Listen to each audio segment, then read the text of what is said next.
Part 5, After Early Consequences. The dance, other parts down below. In Newfoundland, I found myself amidst a sea of family connections, the warmth of their gatherings contrasting sharply with the coldness I felt inside. Each home I visited, each conversation I had, was like stepping into a world where family ties were the strongest bonds one could have. It was both comforting and alienating, given the betrayal I felt from my own family. As I immersed myself in these familial interactions, I discovered their love for music. It was an integral part of every gathering, a communal experience that seemed to bind them even closer. The sounds of guitars, accordions, and the unique rhythm of the ugly stick filled the rooms, bringing life to traditional Newfoundland songs. Their melodies were new to me, yet they resonated deep within, echoing the sense of community and belonging that I so desperately missed. When it came my turn to contribute, I felt a mix of anxiety and resolve. Surrounded by beer and screech-induced joviality, I chose a Taylor Swift song, an artist known for her poignant portrayals of love and betrayal. As I strummed the guitar, the lyrics flowed through me, each word a reflection of my own heartbreak. The irony of singing a pop song amidst traditional Newfoundland music wasn't lost on me, but in that moment, it felt right. The song ended, and there was a brief silence, followed by a round of applause and cheers. It was a small, personal victory. Sharing my pain through music, even in a setting so far removed from my own troubles, felt therapeutic.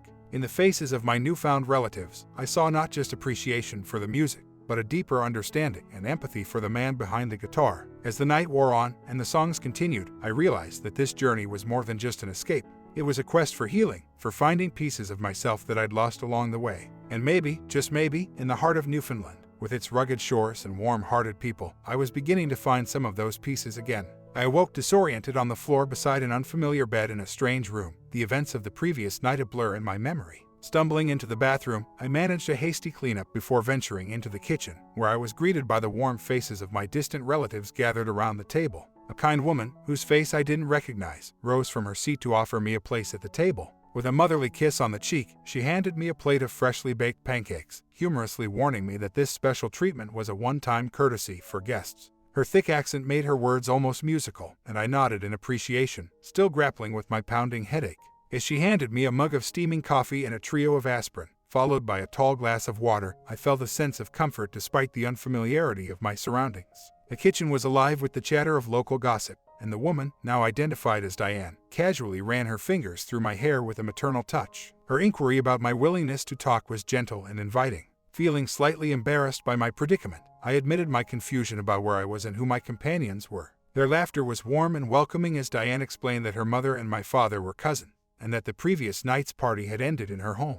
Her strong Newfoundland accent was charming, yet challenging to fully grasp. Remembering snippets of the previous evening's festivities, I recognized one of the women at the table, Lena, and greeted her with a blush, joking about my failure to remember names. Another woman, Peg, introduced herself with a playful remark about missing the night's entertainment.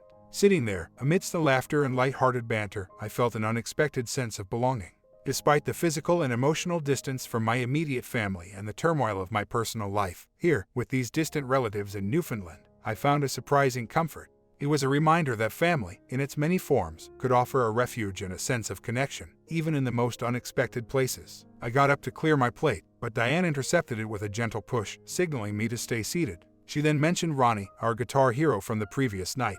His name instantly jogged my memory, despite the effects of the screech. Ronnie, with a laugh that filled the room, remarked on my surprising guitar skills, labeling me a true Newfoundlander. His thick accent was a challenge to understand, but his warmth and humor were unmistakable. I asked if he and Diane were related, and she confirmed he was her brother, likening us to two sides of the same coin.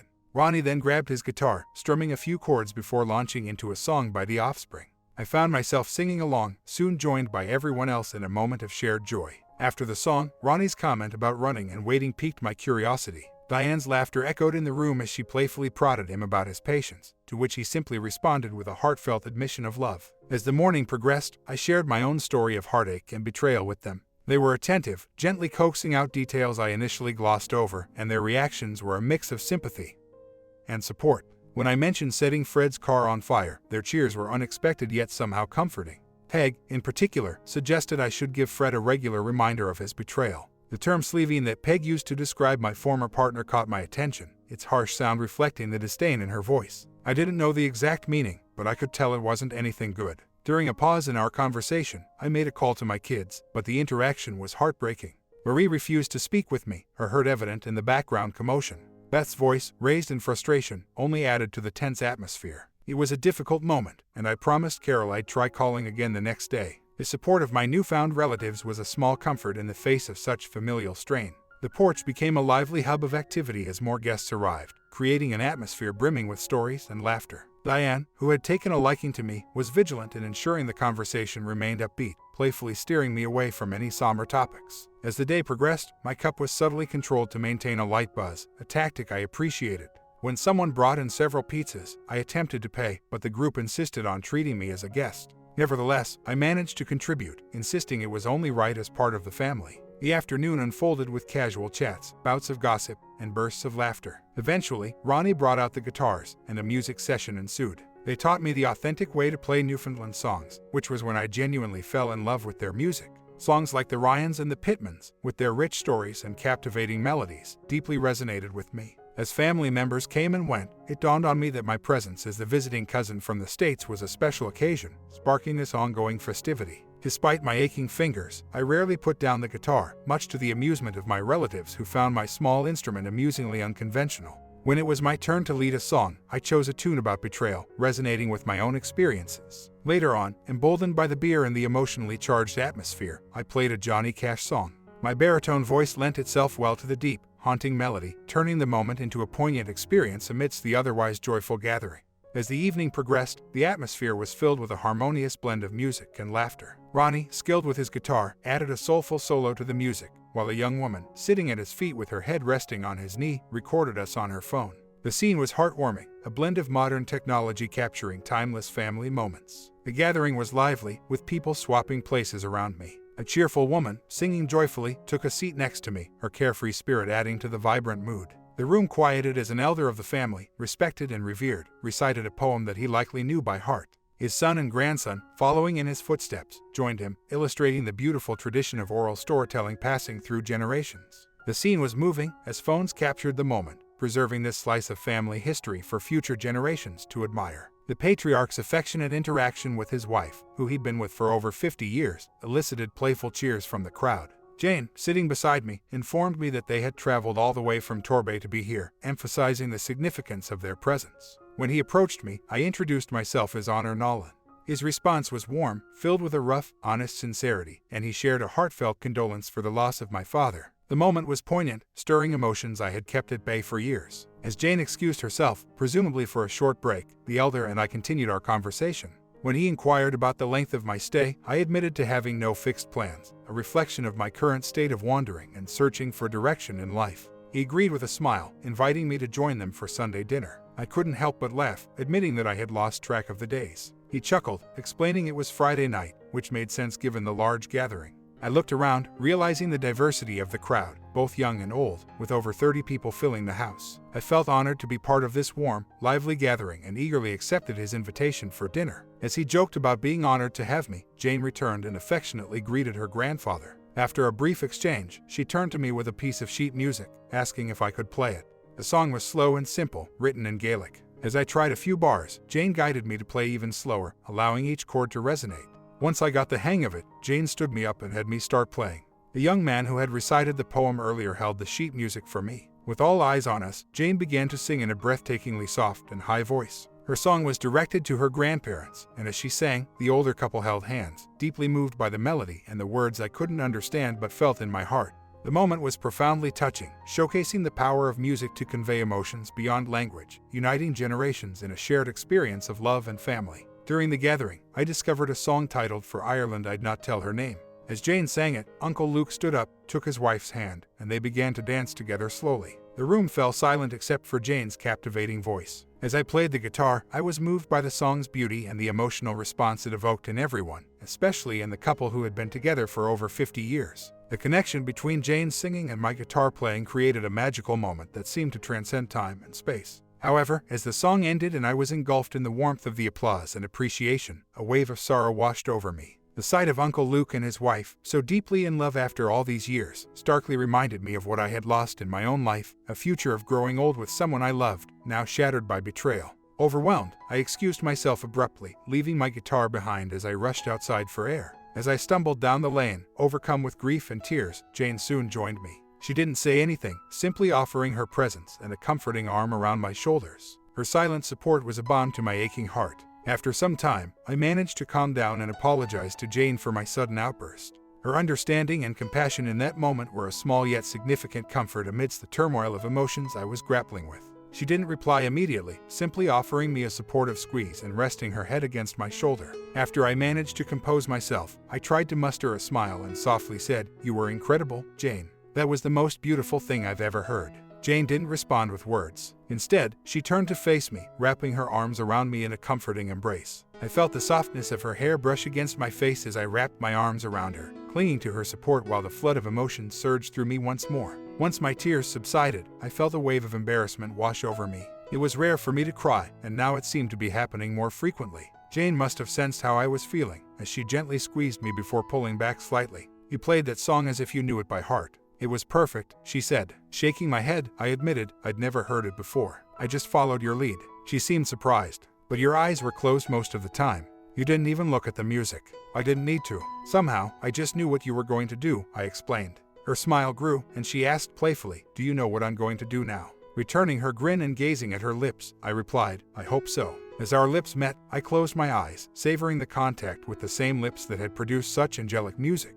Her kiss was as magical as the song we had shared, soft, sensual, passionate, and playful. When our kiss ended, she stood up slowly, pulling me gently by the hand. I followed her, enjoying the warmth of her hand in mine as she led me back towards the house. As we reached the porch step, I asked, "Where are we going?" Her response was simple, yet filled with an unspoken promise of continued companionship and comfort. She squeezed my hand gently. "In Newfoundland, we ask, where's we comin' to? Not where are we going?" Her voice playfully mimicked the local dialect. I joined in the fun, imitating her accent as best I could. "So, where's we comin' to, B.I.? You need to go apologize to Nanny. She's worried she upset you," Jane said with a hint of seriousness. "All she did was say thank you," I replied, puzzled. "I wasn't upset with her." "I know, but you need to reassure her. After that, you and I can take a walk. I want to hear your story," she added. Feeling a bit apprehensive about discussing my past, I nonetheless found myself standing before Nanny. "I'm sorry for leaving abruptly earlier. It wasn't because of you. I'm just dealing with some things right now. I hope you can forgive me." Nanny's smile brightened her entire face. After that beautiful music, "Of course, I forgive you.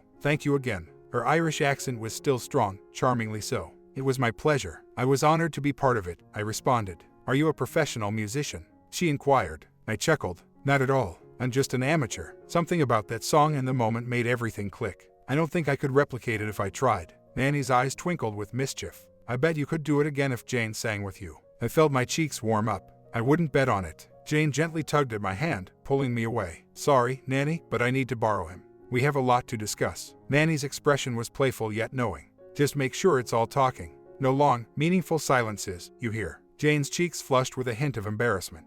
"Of course, Nanny, just talking." As we left the gathering, I sensed a few envious glances in our direction.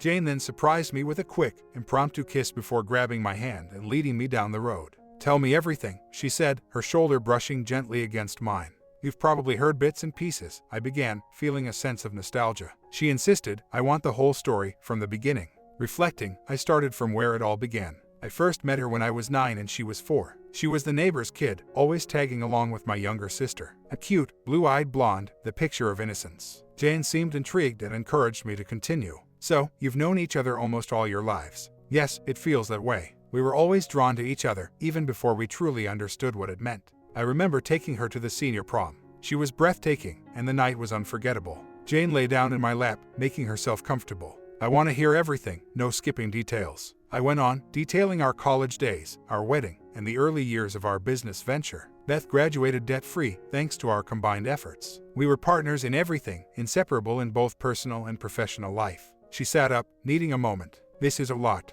Can we take a short break?" "Of course," I replied, admiring her thoughtfulness. After a brief pause, she returned and nestled into my lap, seeking another kiss. We shared a moment of closeness, a gentle reminder of new beginnings amidst old memories. She reminded me to continue. "So, you were about to become a father." "That's right," I resumed. The next few years were blissful. My business flourished and our family grew. It felt like everything I had ever wanted was coming true. I continued my story, the pain evident in my voice. I came home early from my trip, expecting a quiet evening. Instead, I walked into a scene that shattered everything. There, in our living room, the heart of our home, was the ultimate betrayal. My wife, the woman I had loved and trusted more than anyone else in the world, was there with my business partner. It was clear they were more than just colleagues. I stood there, frozen, as the realization sunk in. The music was loud, a stark contrast to the chaos unfolding before my eyes. Jane listened, her expression a mix of shock and sympathy. "What did you do?" I was in a state of shock. I couldn't believe what I was seeing. Everything we had built together, our family, our business, it all seemed like a lie in that moment. She squeezed my hand. "That's heartbreaking. I can't even imagine how you must have felt." It was like my whole world crumbled. I felt lost, betrayed, and alone. It wasn't just about what I saw, but the realization that the person I trusted most in the world had betrayed me in the worst possible way. She nodded, her eyes conveying understanding and empathy. "It's a lot to process. Nobody should have to go through that." I sighed deeply, feeling the weight of the memory. It changed everything. My trust was broken, and everything I thought I knew about my life with her was questioned. Jane remained silent, offering her presence as a source of comfort. It was a story of love, trust, and ultimate betrayal, a narrative that was painfully common, yet uniquely personal in its impact. My mind was reeling, struggling to come to terms with the depth of the betrayal. I just couldn't understand it, Jane. It felt like my entire life was a lie. The person I loved most, my family, my friends, everyone I trusted had deceived me. Jane's expression was a mix of sympathy and disbelief. It's hard to imagine something like that. It's like your entire world was turned upside down. Exactly. I felt so alone, betrayed by everyone I cared about. It was as if the ground had been pulled out from under me. She leaned closer, her voice soft. "And then what happened? After you left, I was lost. I had given my wife everything, the business, the finances. I just wanted to distance myself from all the lies and deceit. I left the town where I grew up, the business I built from scratch. I was just adrift." She squeezed my hand gently. "I'm so sorry you had to go through that. It's unimaginable." I took a deep breath, feeling the weight of the memories. It was the hardest time of my life. I had to figure out who I was without the people and the life I thought defined me. Jane's presence was a small comfort in the sea of painful memories. The conversation was a window into a past filled with love, trust, and ultimate betrayal, a narrative that reshaped my entire existence. I was feeling so torn and confused, I confessed, holding Jane in my arms. Everything I believed in, my entire life's foundation, was shattered. And there I was, grappling with the idea of destiny. Jane looked up at me, her eyes searching mine. "I can't imagine what you went through. To have your trust betrayed in such a profound way." I sighed deeply. It was a nightmare. I felt like I had lost everything that mattered to me. My wife, my home, my sense of trust. I didn't know what to believe anymore. Jane held me tighter. "But you still managed to hold on to something, right? Despite everything." I nodded slowly. "Yeah, somehow I did. I held on to the hope that maybe, just maybe, there was something better out there for me. That's why I started traveling. To find some peace, some clarity." She rested her head against my chest. "And now you're here, trying to make sense of it all." "That's right, trying to figure out what's next for me. It's been a long, hard journey, but I'm starting to see a little light at the end of the tunnel." Jane looked up at me again, her expression soft and understanding. "You're strong, Honor, stronger than you realize. You'll get through this. You're not alone anymore." Her words offered a small comfort, a gentle reminder that life still had possibilities, even after such profound betrayal and loss. She sighed deeply, the weight of realization in her voice. "Now I see the whole picture. You're considering going back to her. Despite everything she's done, the pain she caused, and how everyone turned against you. Even after the betrayal from your family, including your own mother." Before I could respond, she looked up at me, tears brimming in her eyes. "It seems they all might get another chance with you, but you and I, we won't even have our first opportunity. We could have been great together, perhaps even better than what you had with Beth. But that's something we'll never find out. She captured your heart when she was just a child, and that's something I can't compete with. I'm sorry, Honor." I reached out to comfort her, but she gently pulled away, standing up. "I can't be the one to break up a marriage. That's not who I am. If you ever find yourself truly free, maybe then we could see. But I won't wait for you. That could be a lifetime. Yet, if you ever do make that decision, I'll still be here." She took my hand, urging me to stand. "I should head home now. Need some time alone. Let me know when you decide to leave." I escorted her to her car, receiving a light kiss on the cheek as a goodbye. "Are you sure you're okay to drive?" I asked. She gave a small chuckle. "As sober as they come. Don't worry, I'll be fine." But as she drove away, I wasn't sure if I would be. Heading back inside, I tried to engage with the remaining guests, but found myself withdrawing, settling with a cup of coffee in the kitchen. Diane joined me, sensing my discomfort. "Tough night?" she inquired. "Yeah, it's been rough," I admitted. "I noticed you and Jane seemed to hit it off for a while." I shrugged. "She's wonderful. The kind of woman any guy would be lucky to have. But I'm still married, with kids and a whole community that relies on me." Glancing at the clock, it was past 4 a.m. "Do these gatherings usually last this long?" Diane's laughter was a small comfort. "Not typically, but we do love a good party. Having you here made it special." I couldn't help but feel a tinge of regret. "Sorry to bring my troubles to your doorstep." "Don't be," she reassured me. You've brought life to the party. It's just a shame it took you so long to come back to your roots. You belong here." I laughed softly, albeit with a hint of sadness. "I'd like to stay indefinitely, but I know I'll need to face my responsibilities back home eventually. I just need to be able to do so without losing my mind." Diane reassured me warmly, "Take your time. You're welcome to stay as long as you need. There's always someone here who will give you a place to stay until you're ready to make your next move." "I appreciate that. I'll probably stay for a few more days," I said, thinking of the commitments I had made. I promised Uncle Luke and Nanny I'd join them for Sunday dinner. I always keep my promises. "I believe you do," Diane replied with a kind smile. "And let me make you a promise too. My door is always open to you, and there's always a seat at my table for you. Remember that." I take my promises seriously as well. Finishing my coffee, I stood up to leave, saying my goodbyes. Despite everything, I was surprisingly clear-headed, perhaps because the turmoil of emotions I was experiencing had somehow neutralized the effects of the alcohol. Or maybe I just hadn't had enough to drink in the last few hours. Mounting my bike, I headed back to the hotel, my thoughts a whirlwind. That night, my nightmares were vivid and unsettling. I dreamed I was back home, and Beth was on the porch, her demeanor distorted in my mind's eye. I witnessed a disturbing scene that echoed the betrayal and humiliation I felt, with figures from my life playing roles that amplified the sense of betrayal. In the dream, my mother appeared in a way that symbolized her unwitting role in my anguish. Chains, heavy and burdensome, stretched out from me in all directions, each representing the different ties and obligations I felt to people and places, both near and far. They were a metaphor for the weight of the expectations and disappointments that were pulling me in different directions. One particular chain stood out, stretching all the way to Newfoundland, signifying the new connections and potential escape I had found there. But even in the dream, it ended abruptly, symbolizing the unresolved nature of my situation and the choices I faced. The nightmare was a vivid representation of the internal struggle I was grappling with, torn between the past I couldn't reconcile and the uncertain future I was hesitant to embrace. Cruising back into the harbor from my Newfoundland adventure, I found myself engaged in conversation with Ronnie and Jeff. Both were recent graduates from the University of Newfoundland and, like many young locals, were grappling with unemployment. It was a common theme on the island, where around 20% of young adults were jobless, often prompting them to seek work on the mainland. Ronnie had a stint at a local brewery but was laid off, while Jeff was still on the lookout for his first job post-college. This unemployment situation explained their availability to show me around. As we disembarked from the boat, I was somewhat reluctantly roped into a pub crawl in St. John's that evening. I inquired about Jane's potential attendance, to which Jeff promptly replied that she wouldn't be joining us. He and Ronnie playfully assured me that the night would still be enjoyable. Despite my reminder that I was married, they made it clear that the night was about harmless fun, not seeking romantic attachments. The pub crawl involved a group of the younger male relatives, and it wasn't long before we were joined by various locals at each stop. By the third pub, I found myself more at ease, mingling and sharing stories. Ronnie, ever the character, jokingly chided me for being too downbeat and encouraged me to show some of that Yankee charm. Taking his advice to heart, I shared tales of my travels, my job, and my impressions of Newfoundland.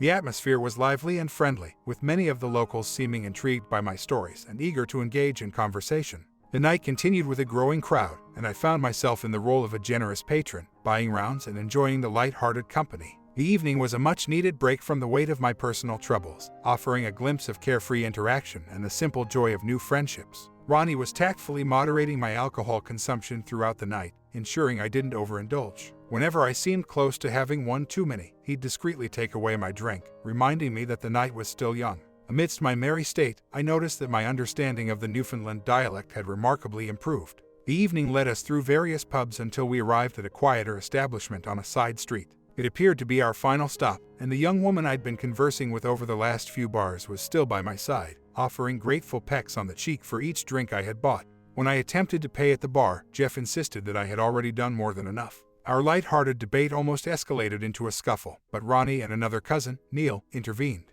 They pointed out that I had already spent a considerable amount, and they didn't want me to go overboard with my generosity. In a moment of drunken logic, I boasted about my financial stability, insisting that even if I spent a small fortune, it wouldn't dent my resources. I even flaunted my platinum card, suggesting we buy a round for the entire establishment and start a tab for my relatives and friends. Jeff was still reluctant, fearing the repercussions from his mother and possibly even our nanny if they found out about my extravagant spending. I assured them, in my best attempt at Newfoundland lingo, that I had more than enough money to afford a night of indulgence. Just then, Jane's voice cut through the conversation, causing Jeff to groan in dismay. She suggested letting me have my way for the night, perhaps to get it out of my system. I was delighted to see her and eagerly called her over, introducing her to Shannon, the young lady accompanying me. Jane's interaction with Jeff was terse, clearly displeased with the situation. She then seated herself at the end of the bar, her demeanor signaling clear annoyance. I managed to persuade the group to let me spend the cash I had on hand. To their astonishment, I revealed my emergency stash of $1,000, concealed in a zippered compartment of my belt, along with a couple of hundred more from my wallet. This ensured we could keep the night lively. The crowd on my tab grew, consisting of about 8 guys and a few more girls, most of whom were distantly related to me. Ronnie intervened just as I received another appreciative kiss from my recent companion. He ushered me over to a small stage in the corner of the pub and handed me a guitar. Despite my somewhat fuzzy state, I was encouraged to showcase my newfound Newfoundland music skills. As I held the guitar, a microphone was placed before me. I found myself singing the Ryans and the Pittmans with gusto, supported by a chorus of voices from the crowd who helped me nail most of the lyrics. We played a few more popular tunes, and as the night progressed, I felt more stable and confident in my guitar playing. Someone handed me a drink, which turned out to be water, much to my initial disappointment. Ronnie then nudged me for one more performance, urging me to give my best and avoid any melancholic numbers. Among the songs I had mastered over the years were several classic power ballads, tunes that I had dedicated countless hours to practicing. I chose one of these songs, a piece that had challenged me with its intricate bends, pulls, hammer-ons, and tempo changes. As I played, the muscle memory from hours of practice took over. The crowd was engrossed, some singing along, and I saw beers raised in my direction. Ronnie accompanied me, his grin infectious. In that moment, I realized how much I had missed playing guitar, a passion I had set aside for nearly a decade, consumed by work and my marriage. But those thoughts quickly led me down a path I hadn't intended to tread. Almost instinctively, I transitioned into a simpler power ballad, one that I used to play frequently while hiking the Appalachian Trail. The simplicity of the song contrasted with the complex emotions it evoked, a reminder of a past that seemed both incredibly distant and painfully close. The enthusiastic chorus and final verse from the crowd felt overwhelming, and I noticed Janie's tearful glare as she retreated to her secluded spot at the bar. Setting the guitar aside, I was painfully aware of the applause that seemed more like an intrusion than a celebration. As I walked away, a young woman approached me with apparent affection, but I halted her advances. "I'm sorry, I can't do this," I said, feeling a knot of emotions tightening within me. She paused, offering a fleeting smile tinged with sadness, and lightly kissed my cheek before departing. Approaching Janie, I tried to explain. "Janie, She cut me off, her voice laced with hurt. "Go away, Honor. Please, I'm just trying to apologize," I said, leaning against the bar, my words struggling to convey the turmoil I felt. "We were just having a good time. It didn't mean anything." Her response hit me like a physical blow, her eyes red and accusing. "Is that what your wife said to you, Honor, when she shattered your world?" "It was nothing. Just a good time." Her words echoed the pain of betrayal, bringing back the vivid memory of seeing my wife with another man. I recoiled from her, stumbling over a stool, the world blurring as I fell to the floor. Surrounded by concerned faces, I saw Janie leaning over me, calling my name with increasing urgency. Her voice brought back the haunting memory of Beth's cries as I had driven away from her, the love of my life, for the last time. I pushed away from Janie, her expression filled with fear and confusion. She embraced me, tears streaming down her face, apologizing repeatedly. "I'm sorry, I shouldn't have said that." Gradually, reality seeped back in, and I realized my own callousness. "I'm sorry, Janie. I've been an ass," I admitted, feeling a throbbing pain in my head. Touching the source of the pain, I looked at my hand, stained with blood. Confusion and dizziness overwhelmed me as I muttered, "I don't feel so good, baby." The world around me faded, and I couldn't recall if Janie had replied or not. My comment. Next part we find out what is OP's real plan. Sub and stick around if you enjoyed this, and I'll upload the next part real soon.